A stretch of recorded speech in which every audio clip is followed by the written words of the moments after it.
Good morning, students. Welcome in the class of science. Today we are going to discuss the next topic of our chapter number 5.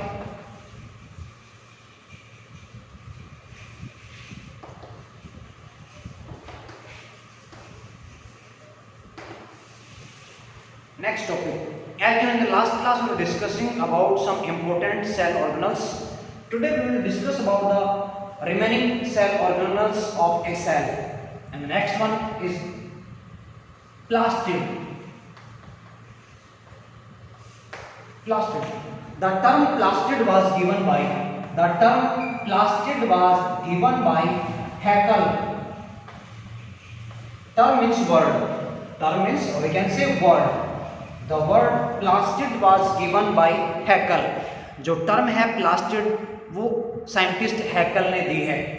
Basically plastids are found only in plants. ये केवल हमें plants में ही देखने को मिलते हैं, यानी animals में प्लास्टिड जैसी कोई स्ट्रक्चर प्रेजेंट नहीं होती है. तो सिंपल इंट्रोडक्शन की बात करें. अब टाइप्स आते हैं, देखिएगा types of plastids.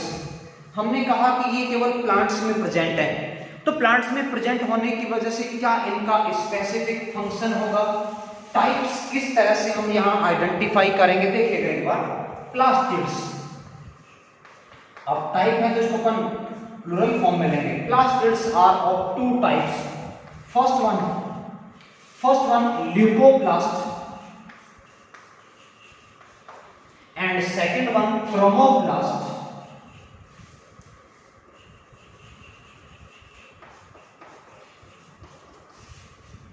Leucoplast and chromoplast. Leucoplast are the plastids which are colorless in the nature. They are colorless or white, either colorless or white. But chromoplasts are the colored plastids. You can say they are colored. Which color is found in these plastids we will discuss later on, but in today's class. First of all, leucoplast which are colorless or white in the nature. देखिएगा leucoplast की भी अलग अलग category होती हैं. अब वो category क्या है, देखिए एक को हम कहते हैं एमाइलोप्लास्ट.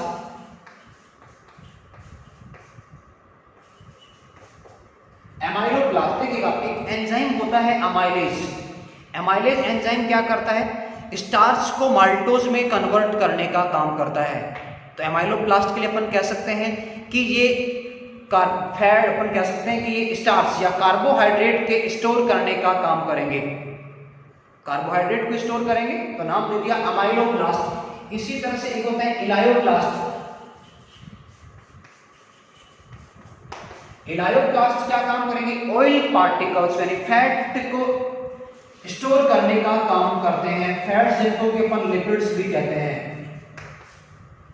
इलायोप्लास्ट फैट और लिपिड्स को स्टोर करने का काम करते हैं. एमाइलोप्लास्ट क्या काम करेंगे, कार्बोहाइड्रेट्स को, तो कभी कभी ये प्रोटीन को भी स्टोर करने में हेल्प कर लेते हैं. तो ये तो बात हो गई है ल्यूकोप्लास्ट की जो कलरलेस होते हैं. इंपॉर्टेंट जो प्लास्टिड होता है वो होता है क्रोमोप्लास्ट. देखिएगा नाम से आप देखें chromo means colour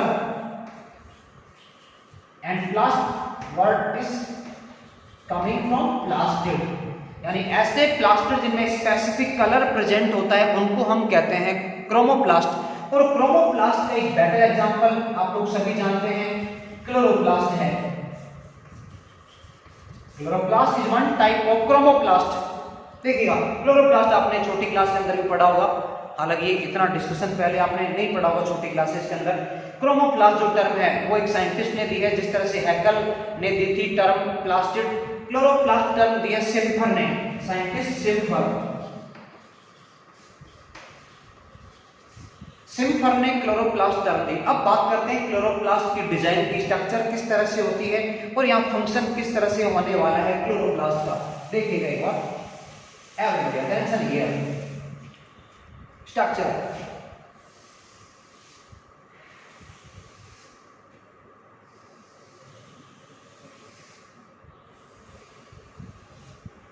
chloroplast is double membrane bound structure. जैसे आप देख पा रहे हैं, two membranes are here.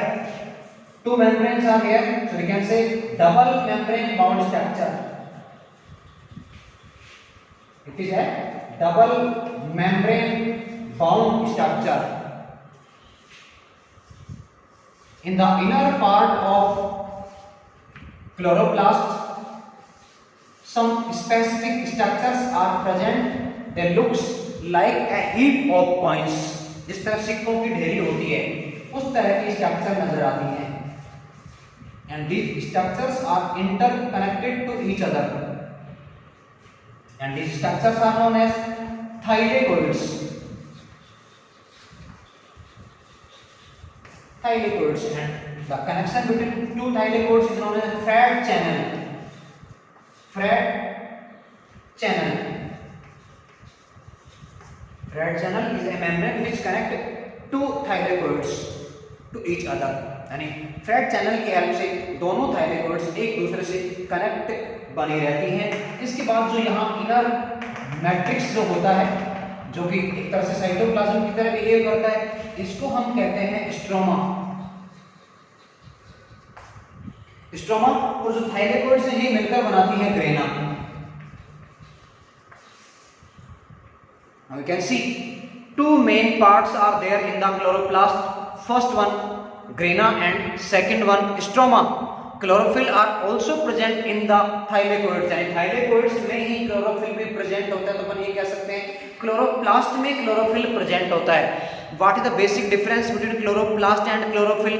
Chloroplast is a cell organelle, while chlorophyll is a green pigment which provides green color to the plant parts.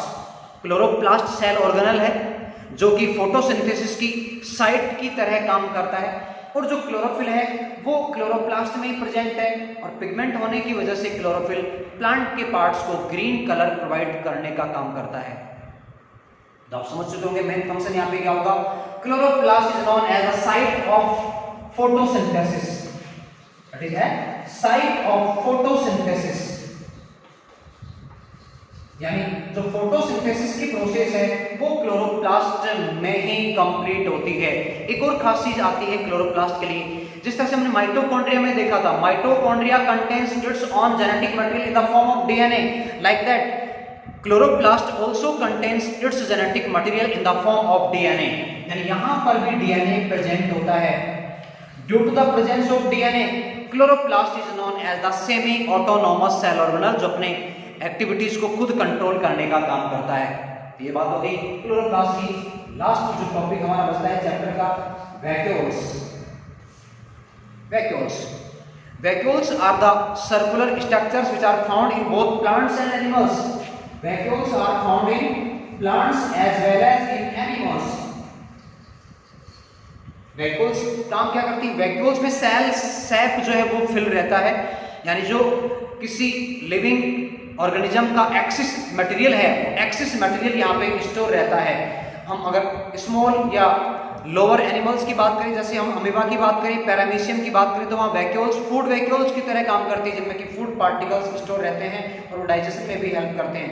जो higher animals हैं उनमें axis जो मटेरियल है उसको स्टोर करती है, और स्टोर करने के बाद उसको एलिमिनेट करने में भी हेल्प करती हैं. अब साइज की अगर बात करें हम, तो देखिएगा जो एनिमल सेल है, एनिमल सेल में जो वैक्यूल्स हैं उनकी साइज स्मॉल होती है, जिसकी वजह से न्यूक्लियस सेंटर में बना रहता है. प्लांट सेल की अगर हम बात करें तो प्लांट सेल देखिए क्या होगा. प्लांट सेल आउटरमोस्ट जो कवरिंग है वो सेल मेम्ब्रेन होगी.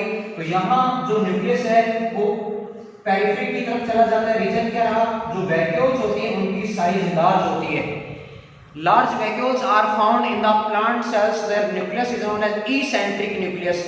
While small vacuoles are found in the animal cell, so their nucleus is found in the central part of a cell. वहाँ सेंटर में प्रेजेंट होता है न्यूक्लियस. तो ये इस तरह से मैंने चैप्टर नंबर 5 को कंप्लीट कर लिया है.